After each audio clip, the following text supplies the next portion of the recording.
Backed by popular demand this year, we have Aaron Neighbour. He is an Eagle Scout, a graduating senior of engineering at San Jose State University, and a person who has turned off the TV news stations in the past year in a reportedly futile attempt to save his own sanity. He pays his taxes and he marvels on the manner in which they're spent. He has seen childhood friends start lives as public workers. One became a journalist for the San Francisco Chronicle, it's very sad, while another became a policy analyst for a pro-Palestinian lobbying group. One wonders where Aaron finds his friends. However, here he stands with us, trying to obtain a future that is more liberated from the onerous demands of accumulated governmental rules.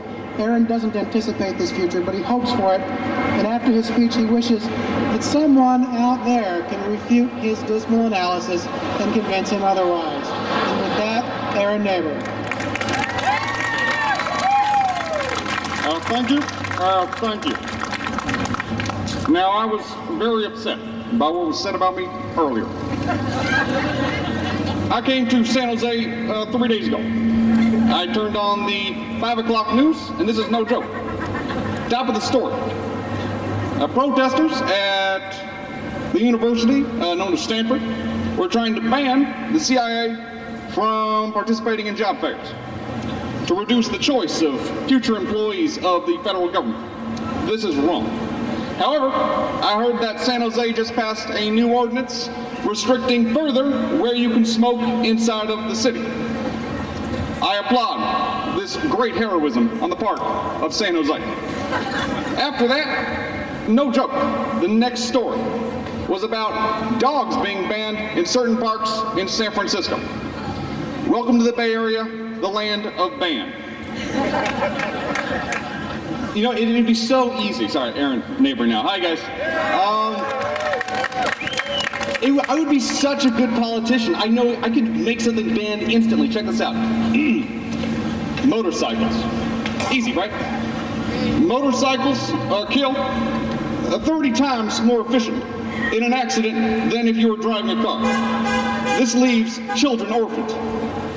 Furthermore, motorcyclists, due to the extreme fuel efficiency of their vehicles, don't pay their fair share of the road tax through gas, leaving our roads potholed, pockmarked, cracked, and bridges collapsing, because I always say bridges collapsing. They also are allowed to lane split, leaving mothers and fathers stuck in traffic, trying to get home from their second job and pick up their child from daycare, which they can't afford. This is unfair.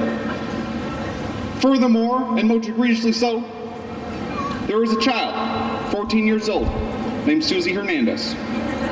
In Florida last year, she was riding on the back of her brother's bike, and she fell off, causing unrepairable damage to her hands, broken fractured bones, and nerve damage. Suzanne wanted nothing more than to be a veterinarian, but now her doctors say she won't even be able to pet an animal anymore. In Susie's honor and remembrance, we must ban this horrible death machine that caused her such a fatal, tragic end. Bernie Sanders is already calling up. He wants to be a co-author of this bill. But that's how these things get started. That's how these regulations and rules get started. And now you have a government that last year, fiscal year 2011, spent $3.8 trillion. In a mere 365 days, that's $434 million an hour, $10 billion a day. However, we only took in $2.2 trillion. If the government is spending at $10 billion a day, to run out of $2.2 trillion takes them to the end of July 31st. The next 5 months of the year is completely deficit spending. I want to put this into perspective. How do we balance the budget? You hear it all the time. People are like, well, we just need to cut this, and cut from this, and cut from SCHIP, and cut certain new projects, new government, military developments. Let's see what it would take to cut. We need to cut 5 months worth of spending, agreed to get to the end of the fiscal year, to make the $2.2 trillion stretch, right? So let's start cutting things. Let's say a new aircraft carrier costs $15 billion to have a service life of 40 years. That's $400 million per year. It takes $400 million a year to staff it. So if we cut an aircraft carrier, that's going to be a savings of $800 million. This buys the government 90 minutes. So now that we don't have the new aircraft carrier and all our other strike fleets are occupied elsewhere in the world, we probably have nothing to recover in the new space vehicles that NASA will be developing in a couple years. Now, with no means to get the astronauts back to shore, let's just cut all of NASA. That's a $20 billion savings, or 2 days. So let's just cut the entire United States Navy. That's $160 billion, which buys us a half a month. So now we're in the middle of August. What else can we do? Oh, I got it.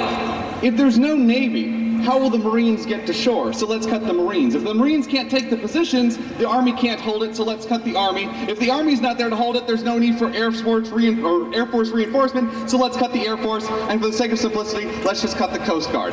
If we cut the entirety of the Department of Defense, including foreign military aid, that's where we give billions of dollars to Pakistan to do something. Foreign economic aid and veteran services, we save $930 billion. This gets us all the way to October 30th, just in time to celebrate Scary Day Halloween. So now we have no nuclear weapons, no defense research, no Army, no Navy, no Marines, no Air Force, and no NASA. And yet we still have 2 months worth of spending to cut. So if we cut all federal funding to police and fire protection, that'll save us another few billion. And if there's no police to arrest people, there's no courts that are necessary to try people. So if we cut all federal courts and therefore cut all federal prisons because there's no one to put the people in the prisons, we save another $57 billion, or about 3-4 days. Now on top of this, if we cut all education spending, federal education spending $140 billion a year. And if we cut on top of that the $100 billion a year we spend on transportation and highways, that'll get us all the way to November 27th. If we cut pollution abatement, waste management, cultural services, maybe you didn't know that, you pay for those things. And housing development and street lighting. We get ourselves all the way, and you're gonna love this, to December 15th. Now, considering there's nothing left for the government to do, let's just cut Congress and the White House. This gets us to December 16th. Now, we have literally cut everything except, say it with me, Social Security, Medicare, Medicaid, and the interest on the debt, so-called mandatory spending. We could reduce the entirety of the United States federal government to nothing more than a glorified assisted living facility, and we still couldn't balance the budget.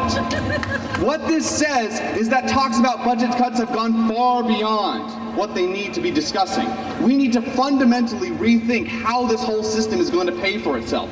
We have made promises to seniors and veterans that we must keep. However, we must stop making promises to future generations that it will mathematically be impossible to keep. I'm not trying to kick grandma out. I'm trying to keep mathematics from doing it. We need to overhaul this system. I'll have to pay for it. Anyone young out there is going to have to pay for this thing. It's an unfortunate event. We've seen it coming. 109% of the budget is it's entitlements. It's interest on the debt. Everything else, anything you do, the pencil that they buy at the Department of Education, that's a deficit spending. I'm sorry this is not fantastically enlightening and you don't want to cheer about it, but that's why I'm here. I can't afford this government. No one can afford this government. The government can't afford the government. Thank you.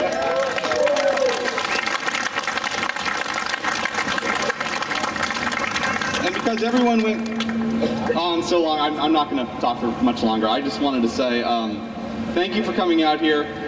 It makes me feel happy. I have a really rigorous schedule at school. There was a great political cartoon. I'm an engineering student, right? We just had our week-long spring break, right? Some kid in a cartoon throws his papers up in the sky, like, spring break's here! And then the very next frame is like, I forgot I'm an engineering student, he's picking him up. And so I didn't have a whole lot of time to think about this day, but I do every year pay my taxes, independent contractor. I pay both employer side, which is me, and employee side, which is me, Social Security and Medicare, so I see it quite often. And that's pretty much all I want to say. Thank you for showing up very much, and keep the faith, guys.